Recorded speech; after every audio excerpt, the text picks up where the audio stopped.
a shift in tone from, wow, we're going to have a great economy, to all of these things and I don't have to worry, to, okay, maybe now I have to worry, was like in the blink of an eye. That is CNBC anchor Andrew Ross Sorkin describing Wall Street Trump supporters melting down. So many of them had, frankly, a big grin on their face about where the markets were going, what they thought was going to happen, deregulation, the economy, and all of that. And then came another shocking cabinet nomination, this time Matt Gaetz to run the Justice Department. When it first came across the phone, there were people, including, by the way, myself, but who thought it was a parody account. And that's because Matt Gaetz seemingly defies law enforcement, whereas the markets rely on clear law enforcement and stability. When it comes to the Justice Department, what this is ultimately going to look like, what prosecutions are going to look like, I think that threw a lot of people back on their feet. Adding to the fears, transition team officials say Donald Trump is determined to have an attorney general who will burn down the Justice Department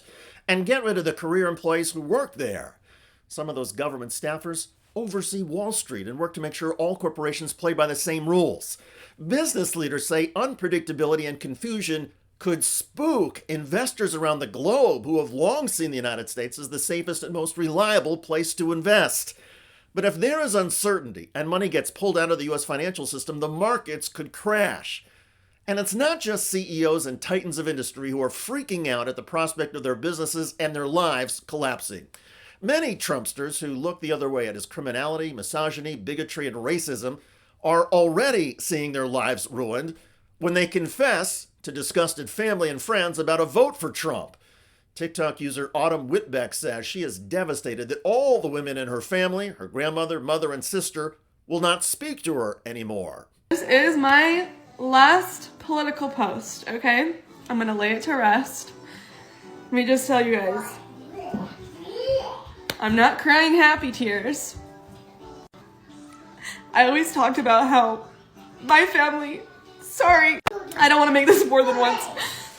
I always talked about how my family had different beliefs, my grandma and my mom and my sister,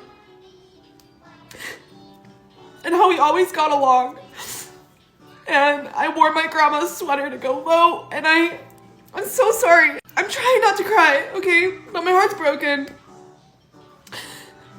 Try not to cry. Yeah, try it. My grandma just sent me a very sad text. It broke my heart. And my mom has yet to text me back today.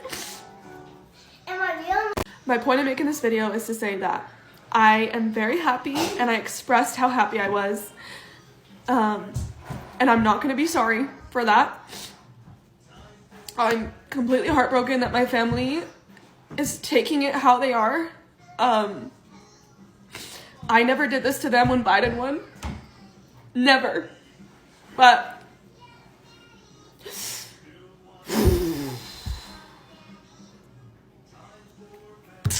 I am done with political posts.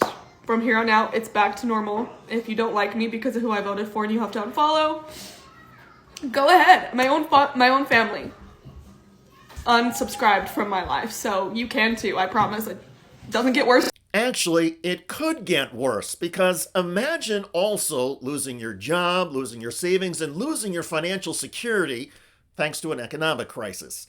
And a growing number of financial analysts say that Trump's policies, including massive tariffs and migrant deportations, would also crash the U.S. economy. But forget about all of that. Let's just focus on women's reproductive rights being further eroded. A lot of men seem to be surprised that the women in their lives are so infuriated by the vote for Trump. Fox News host Jesse Waters seemed surprised when his own mother said he wasn't welcome home for the holidays. People are taking some space in the Waters household. I'll have you know that I was not invited to my mother's house for Thanksgiving. Apparently there wasn't enough room. She said it was a scheduling situation, and then at the last second invited me to come over on Black Friday. I told her no thanks, I'll be at Best Buy. Now, to be fair, Waters may have been disinvited from his mother's Thanksgiving not because of abortion rights, but rather because his mom wanted the overall intelligence around her table to be higher. Here's an example. And I think Musk might be running for president, I'm going to put it out there. Bruce Where Wayne was and Dick he- Grayson. Where was he born? South Africa. Oh, he can't? Hello, Jesse. Ah, man. I'm predicting he's not running for president. Good call. Yes, Jesse Waters is so dumb he did not know that Elon Musk, born in South Africa, is ineligible to be president of the United States. And Waters got corrected by Janine Pirro? Oh, man. Anyway, back to the countless Trump voters who have discovered the hard way that a lot of Democrats do not think the Trump victory is very funny and are not in a very forgiving mood. Robert Buckner7 on TikTok posted this: I voted for Trump. My wife sent me divorce papers. What do I do? I didn't even know it was possible to be served divorce papers this quickly. I don't even know what to say. I'm shocked I married somebody willing to throw away our entire life over politics. Last week we were happy. Today we're getting divorced. She won't have a discussion. She says nothing will change her mind.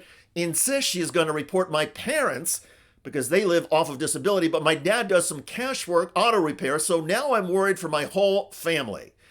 Well, for all the Trump voters who are now trying to do some introspection and offer some empathy to the Democrats in their lives, there are countless Trump men who are boasting about Trump's victory and feel empowered to put women down. Here's part of the report from CNN.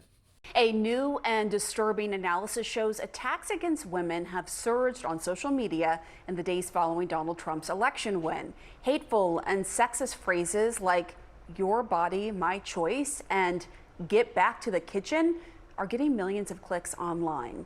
White nationalist and Holocaust denier Nick Fuentes posted "your body, my choice" forever on election night. It's been viewed more than 90 million times. The men who feel as Fuentes does probably already struggle with relationships, and it's not going to get any easier for them. In the hours and days since it became clear that Donald Trump would be reelected president of the United States, there's been a surge of interest in the U.S. for 4B.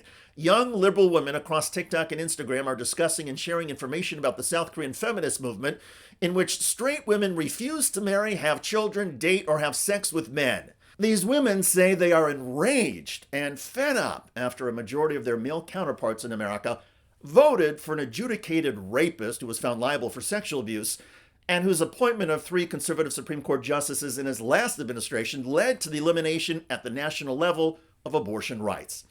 But it's worth pointing out the rage at Trump voters is not just about the past, it is increasingly about the future. And as Donald Trump's policies become more clear and as cabinet nominations create shockwaves, even some Trump supporters who thought Donald Trump would not be so bad are now having second thoughts. From Main Street to Wall Street, fears are growing about a society that will face a financial crash, social instability, and even more hatred and divisions. And amidst it all, there seem to be no guardrails to stop or contain Donald Trump.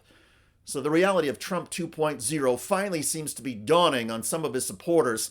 America is headed for some difficult times. And when Trump voters get hurt and begin to suffer, a lot of Americans will say the Trumpsters had it coming and do not deserve any sympathy. By the way, one of Donald Trump's loudest supporters in Congress keeps getting snubbed.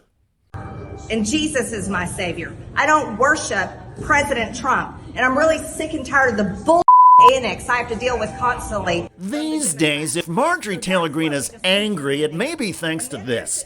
Trump picks Governor Kristi Noem to serve as Homeland Security Secretary. Those criminals, murderers, rapists that are threatening safety in our communities, they're going to be the first ones on the list to go. But much of MAGA world thought the job of DHS Secretary would go to Greene. Congressman Greene, you've done so much work. You're such a fighter. Now, is there any truth to the rumor that you're going to take over as DHS? While Greene laughed on election night, associates say she now feels humiliated. Furthermore, Greene reportedly wanted the DHS secretary gig and thought her long-standing focus on immigration would land her the job. That's 45,000 encounters in the last 5 days. But now, instead of Greene running DHS, it will be Kristi Noem, whose most prominent security and law enforcement experience includes executing a dog. You wrote in your recent book, No Going Back, about shooting your dog, Cricket. Of course, the blowback was intense. Check out that video at the link below. It generated a lot of comments on YouTube. One of the most popular is from Andy, who wrote, "What MTG doesn't understand is that Trump doesn't find her attractive." Indeed. I look forward to reading your comments about CEOs on Wall Street freaking out over Donald Trump and showing signs of buyer's remorse. I'm David Shuster. Thanks for joining us.